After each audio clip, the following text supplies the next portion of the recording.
At my son's parent-teacher conference, my ex declared, "She's an unfit mother. Look at her job." The principal nodded. Then I handed them my credentials. I wasn't a waitress anymore. I was the new school superintendent. It was exactly 4:12 p.m. on a humid Saturday in mid-June when the foundation of my identity was assaulted by a man holding a glass of lukewarm scotch. We were standing on the periphery of the dance floor at the Rosewood Estate, a venue that cost $45,000 to rent for the afternoon, celebrating the nuptials of my cousin, Sarah. The air smelled of expensive lilies and the distinct, cloying scent of my Uncle Robert's cologne, a musk that he applied with the same aggressive excess he applied to every aspect of his life. Robert was 58 years old, wearing a tuxedo that strained slightly at the buttons, his face flushed with the premature victory of a man who believes he has finally outmaneuvered his enemies. I was standing alone, sipping a sparkling water, watching the guests mingle, when he cornered me. He didn't approach casually. He moved with the predatory focus of a shark, sensing blood in the water. He stepped into my personal space, close enough that I could see the broken capillaries in his nose and the malice dancing in his eyes. He didn't offer a greeting. He simply leaned in, his voice a low, gravelly rasp meant only for me, and dropped the guillotine. "Your father told me before he died," he said, sipping his drink and looking out at the crowd as if discussing the weather. "He told me you're adopted, Arthur. You aren't real family. You're a stray he picked up to save his marriage." The world stopped. The ambient noise of the string quartet playing Pachelbel's Canon in D faded into a dull, white roar. I felt the blood drain from my face, a physical sensation of cold spreading from my chest to my fingertips. My father, Thomas, had passed away 8 months ago from a sudden cardiac event. We had been close, or so I thought. He was a man of few words, but immense integrity, the CEO of Vance Logistics, a company he had built alongside my grandfather. To hear that he had harbored a secret of this magnitude, that my entire biological history was a fabrication, was a blow that didn't just hurt. It evicted me from my own life. I stared at Robert, searching for the lie, but his expression was one of pity mixed with triumph. He wasn't just sharing information, he was establishing a hierarchy. "I know it's hard to hear," Robert continued, placing a heavy hand on my shoulder, a gesture that felt less like comfort and more like a restraint. "But with the trust fund distribution coming up next month, we have to be realistic about the bylaws. The trust stipulates blood descendants of grandfather Vance only. It's a legal matter, Arthur, nothing personal, but you understand, don't you? You don't have a claim." He patted my shoulder twice, hard, and walked away, disappearing into the crowd of laughing guests. I stood there, frozen. The implication was clear. This wasn't just about biology. It was about the $12 million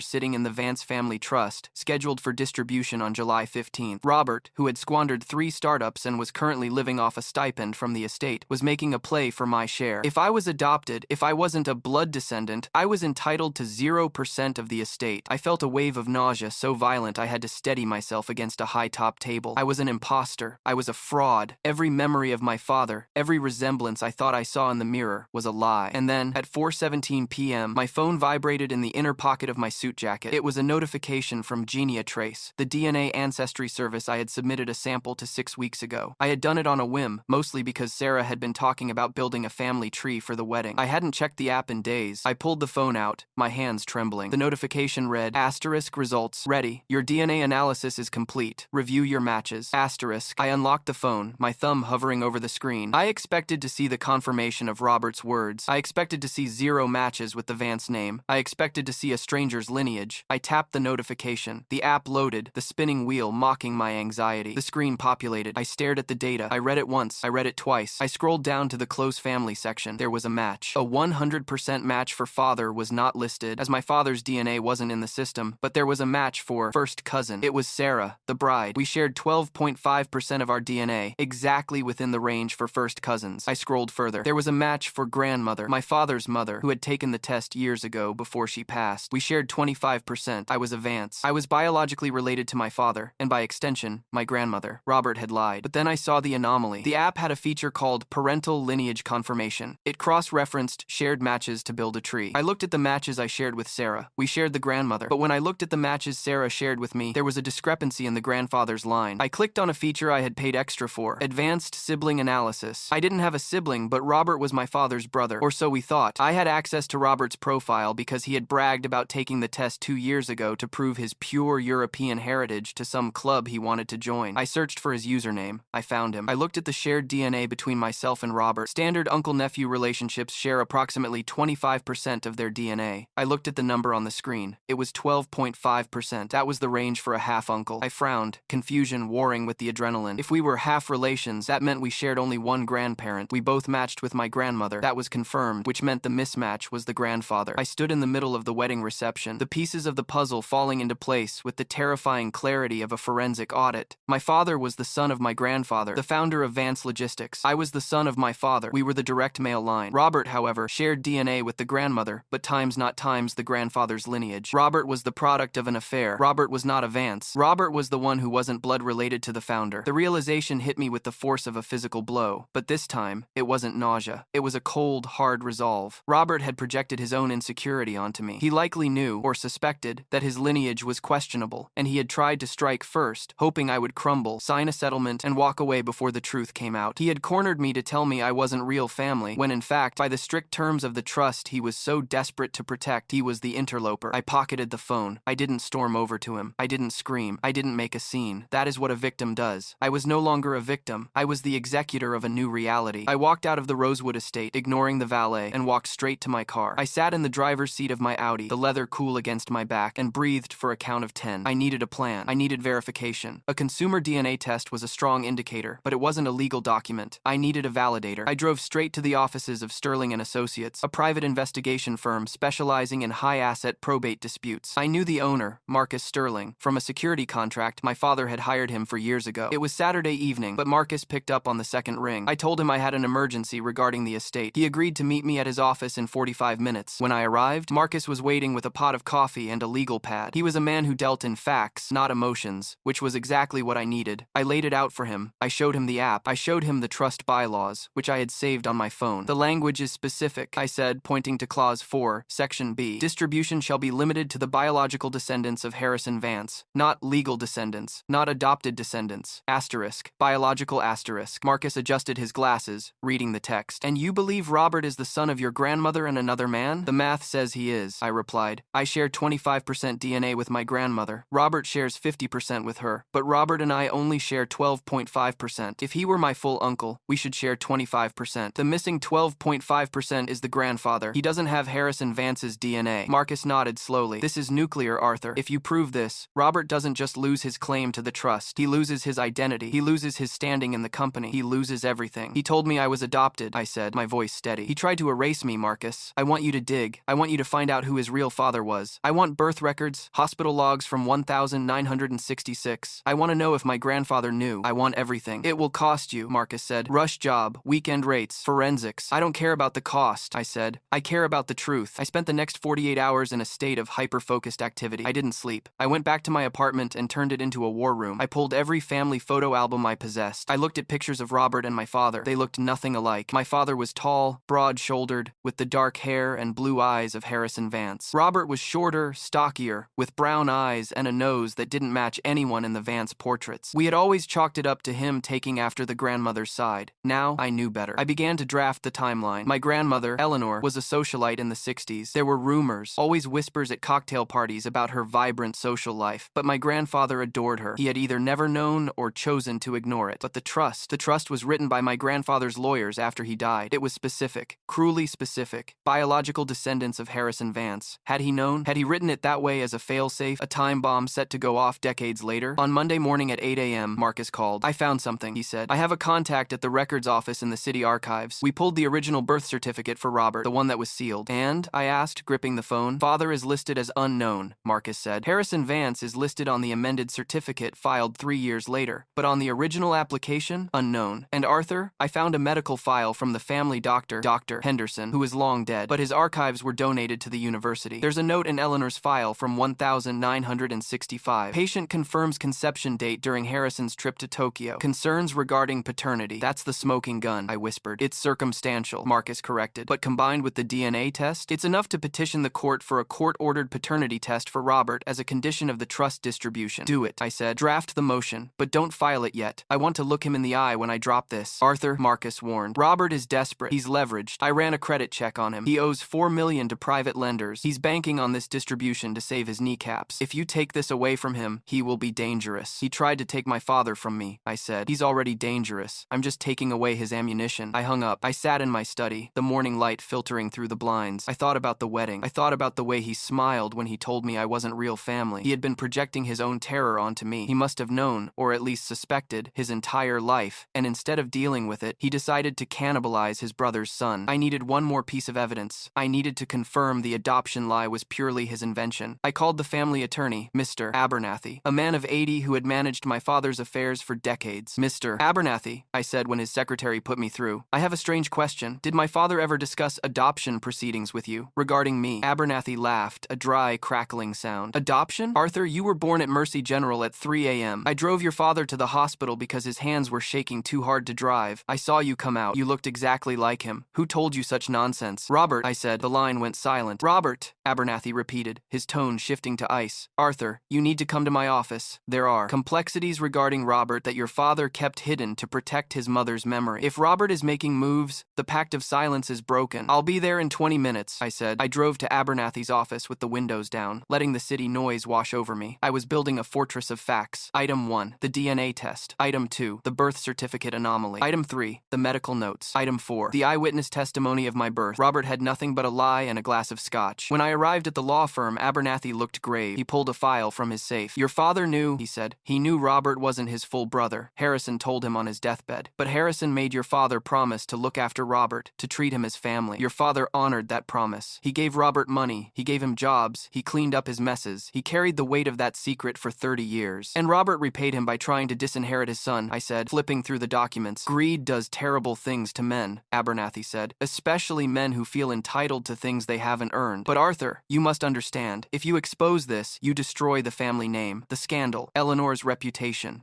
Eleanor is dead, I said. My father is dead. The only people left are me and Robert. And he declared war. I'm just finishing it. What do you intend to do? Abernathy asked. The trust distribution meeting is on Friday, I said. All the beneficiaries will be there. Robert, Sarah, the cousins. Robert thinks he's going to walk in there and present proof of my adoption to disqualify me. I'm going to let him try. And then, I said, closing the file, I'm going to introduce him to his biological father. You found him? Abernathy asked, eyes widening. Marcus is working on it, I lied. I hadn't found him yet, but I knew the DNA was the key. I pulled up the app again. I looked at the shared matches for Robert. The times didn't times match me. There was a cluster of names. Asterisk, the Rossi family. Asterisk, second cousins, third cousins, all linked to Robert, none linked to me. I have a name, I said, or at least a lineage, Rossi. Abernathy went pale. Giovanni Rossi? I froze. You know the name? He was the tennis pro at the club in 1965, Abernathy whispered. Charismatic, Italian. He was very popular with the wives. Giovanni Rossi, I repeated. The name tasted like victory. Arthur, Abernathy said, leaning forward. Be careful. This isn't just a legal battle anymore. It's a Greek tragedy. I know, I said, and I'm the chorus. I left the office. It was time for phase 3, the build. I had the evidence. Now I needed the theater. Robert wanted a public execution. I would give him one. But first, I had to survive until Friday. I checked my bank account. I moved my liquid assets into a secure holding account. I changed the passwords on my email. I hired private security to watch my apartment. Robert was desperate, and desperate men do desperate things. As I walked to my car, my phone rang again. It was Robert. Arthur, he said, his voice dripping with faux concern. I hope you've had time to process our chat. I have the papers ready for you to sign. A renunciation of claim. If you sign it now, I can arrange a small gift, $500,000, to help you get on your feet. Since you aren't family, it's generous. I'm reviewing my options, Robert, I said, my voice flat. Don't take too long, he snapped, the mask slipping. Friday is coming. If you force me to do this publicly, you'll get nothing. Not a dime. Think about it. You're a smart boy, even if you aren't a Vance. I'll see you on Friday, Robert, I said. Suit yourself, he said. Bring a pen. You'll need it to sign your surrender. I hung up. I looked at the reflection of the sun on the hood of my car. I won't be signing a surrender, I whispered to the empty garage. I'll be signing a death certificate. I started the engine. The game was set. The players were in position, and I was holding the ace of spades. The next 4 days would be a slow, methodical march to the slaughter. I drove out of the garage, the tires squealing slightly on the concrete, ready to burn the whole house down to find the truth. The days leading up to Friday were a lesson in the psychology of a cornered animal. Robert, sensing that his victory required absolute submission, ramped up the pressure with a clumsiness that betrayed his panic. On Wednesday at 11:42 p.m., I received an email from an encrypted address. The subject line was simply, asterisk, the truth, asterisk. Attached was a PDF of a certificate of adoption dated the 14th of March, 1986. It looked official at first glance, the seal of the state, the signature of a judge, but I zoomed in. I was a logistics expert. I dealt in manifests and customs documentation daily. I knew how to spot a forgery. The font used for the date was Arial, a typeface that wasn't standard for New York State legal documents. documents in the mid-80s. The seal was slightly pixelated, likely lifted from a Google image search. It was a pathetic, desperate fabrication, the kind of thing a man creates when he owes $4 million to loan sharks and sees his lifeline slipping away. I didn't delete it. I forwarded it to Marcus Sterling with a note. Asterisk. Add to the pile. Fraud. Asterisk. Thursday passed in a blur of tactical preparation. I met with Marcus in the back of a diner in Queens at 3 p.m. He slid a manila envelope across the Formica table. I found Giovanni Rossi, he said, keeping his voice low. Or rather, I found his obituary. He died in 2004 Inches, Florida. But here's the kicker. He pulled out a photograph. It was a grainy black and white promotional shot from the country club, circa 1965. It showed a handsome, swarthy man holding a tennis racket, smiling at the camera. I looked at the face, the heavy brow, the shape of the nose, the slightly receding chin. It was like looking at a younger, fitter version of Robert. The resemblance wasn't just passing, it was biological plagiarism. And, Marcus added, sliding a second document over, I found his daughter, your cousin, technically, Maria Rossi. She lives in Jersey. I grabbed a coffee cup from her recycling bin this morning. It's at the lab now, but we don't need it for Friday. The resemblance is enough to shake the room. The DNA test you already have is the legal hammer. I looked at the photo of the man who had unknowingly fathered the uncle who was trying to destroy me. It's perfect, I said. Bring the projector. Friday morning arrived with a torrential downpour. The sky a bruised purple that matched the mood in the boardroom of Vance Logistics. The meeting was scheduled for 9 a.m. sharp. I arrived at 8:45 a.m. wearing my best suit, a charcoal bespoke piece that cost $3,000, my armor for the battle. I carried a leather briefcase containing 3 copies of the DNA report, the birth certificate analysis, and the photo of Giovanni Rossi. When I entered the boardroom, the air was thick enough to choke on. The long mahogany table was already populated. At the head sat Mr. Abernathy, looking like a grim reaper in a pinstripe suit. To his right sat the trustees. To his left sat Sarah, my cousin Robert's daughter, looking confused and anxious. And there, standing by the window, was Robert. He turned when I walked in. He was smiling. It was the smile of a man who believes he is holding a royal flush, while his opponent holds a pair of twos. Arthur, Robert boomed, his voice echoing off the paneled walls. I'm surprised you showed up. I thought you might have reconsidered your position. I'm a stakeholder, Robert, I said,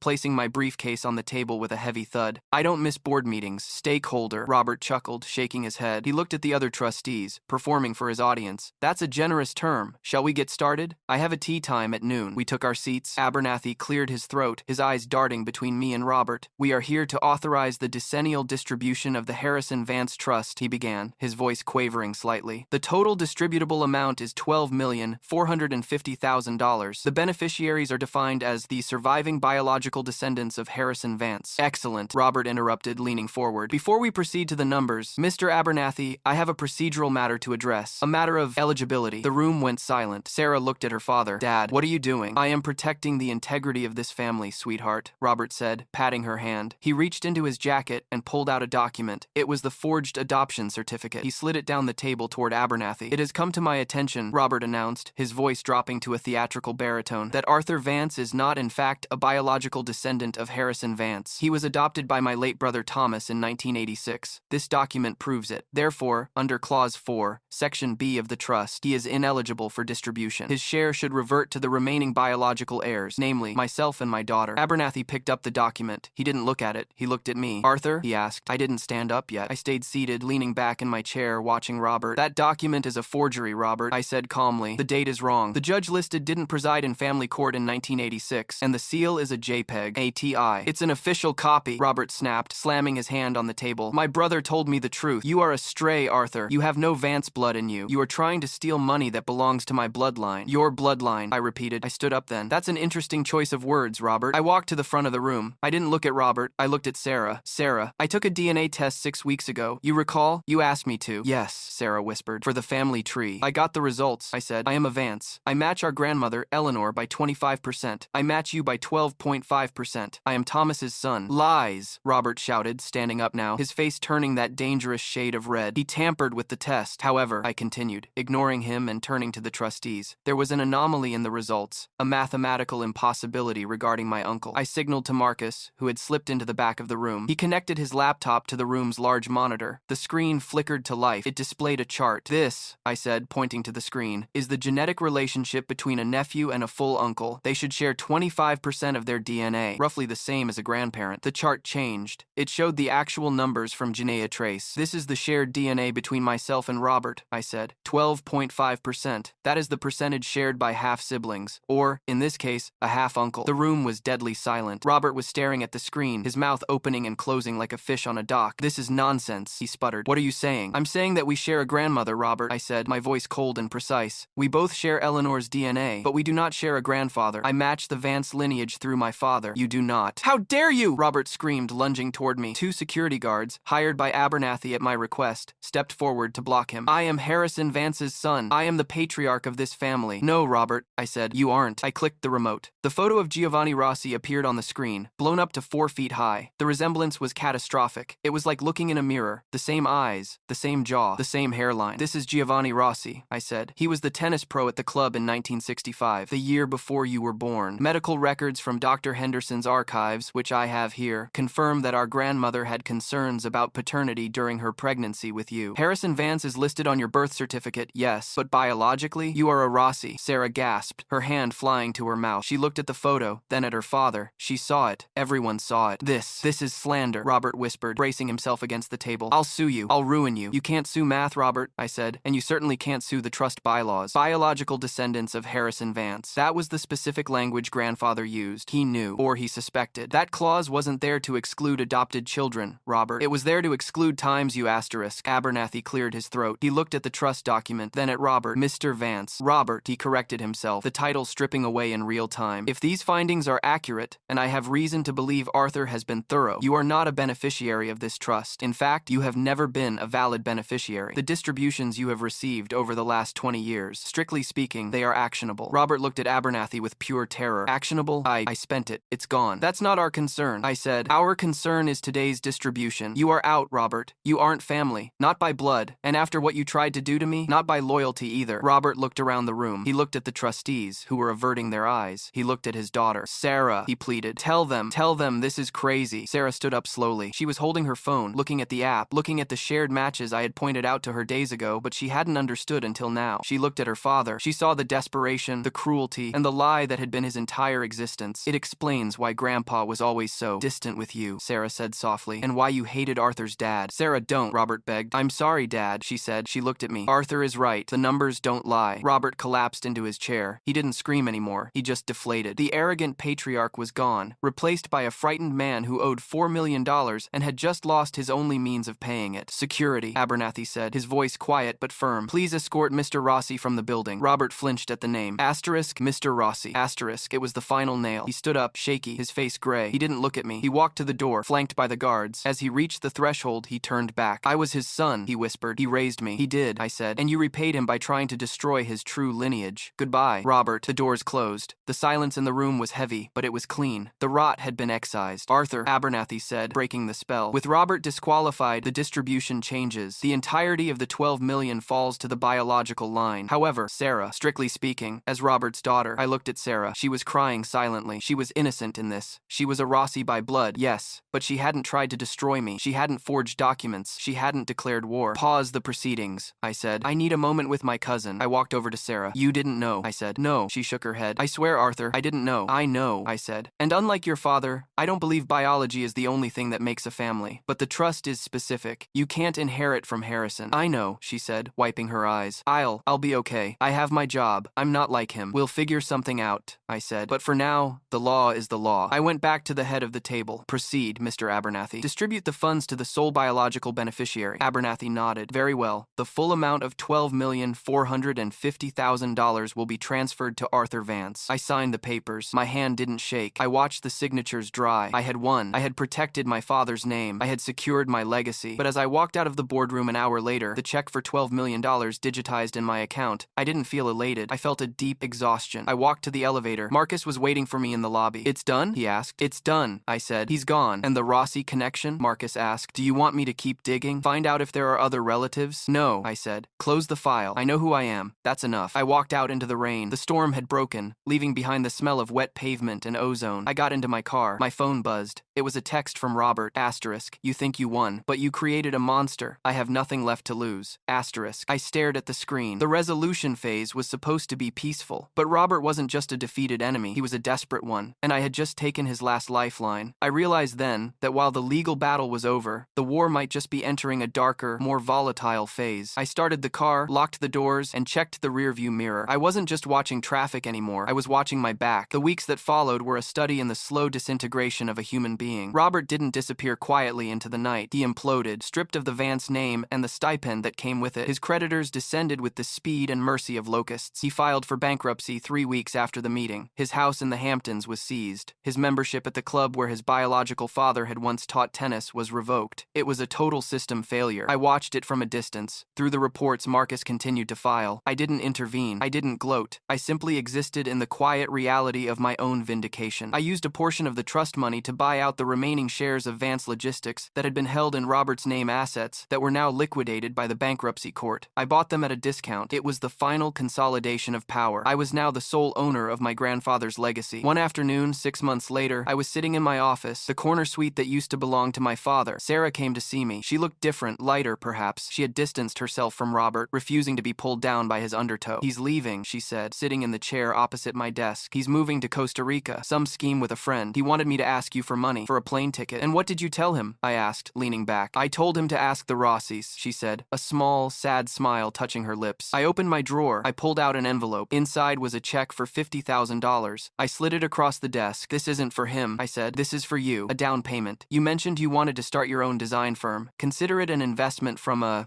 cousin." Sarah looked at the check. Tears welled in her eyes. "Arthur, you don't have to," the trust said. "The trust spoke for Harrison," I said. "This speaks for me. Your family, Sarah. You always were. He was the anomaly, not you." She took the check. She squeezed my hand. "Thank you." After she left, I stood by the window, looking out over the city skyline. I thought about the lie Robert had told me at the wedding. Asterisk. "You aren't real family." Asterisk. He had meant it to destroy me. Instead, it had forced me to define exactly what family meant. It wasn't just blood. It was integrity. It was loyalty. It was the truth. I had the blood. I had the money. And now, finally, I had the peace. I went back to my desk, picked up a pen, and signed the final acquisition order for the new logistics hub. The company was growing. The name Vance was strong. I was Arthur Vance, and I was exactly where I belonged. It was exactly 3 years, 2 months, and 14 days after the boardroom confrontation when the final echo of Robert's war reached my desk in the form of a voicemail from the U.S. consulate in San Jose, Costa Rica. I was sitting in the corner office of Vance Logistics, overlooking a skyline that we now owned a significant portion of, reviewing the Q3 acquisition strategy for a shipping lane in the South Pacific. The call came at 2:15 p.m. on a Tuesday. I picked up the receiver, listening to the diplomat's polite, practiced voice tell me that Robert Rossi, he had legally changed his name back to his biological father's, perhaps out of spite or perhaps out of a final, desperate attempt at authenticity, had passed away in a rental apartment in Puerto Limon. "Mr. Vance," the consular officer said, "he listed you as the next of kin. There are expenses, repatriation of the remains, outstanding debts to a local landlord. It comes to roughly $8,400. I swiveled my chair to look out the window. Robert had died alone, thousands of miles from the country club where he was conceived, stripped of the millions he felt entitled to. I felt no surge of triumph, nor did I feel the sharp pang of grief. I felt only the administrative necessity of closing a file. "Send me the invoice," I said. "I'll cover the cremation and the debts. Do not send the remains here. Scatter them in the ocean." He liked the water. I hung up. I wrote the check from my personal account, not the company's. It was the last transaction in the ledger of our relationship. The resolution of my life settled in like a slow-drying cement, solid and permanent. In the years that followed, Vance Logistics didn't just survive, it evolved. I used the trust money, the $12 million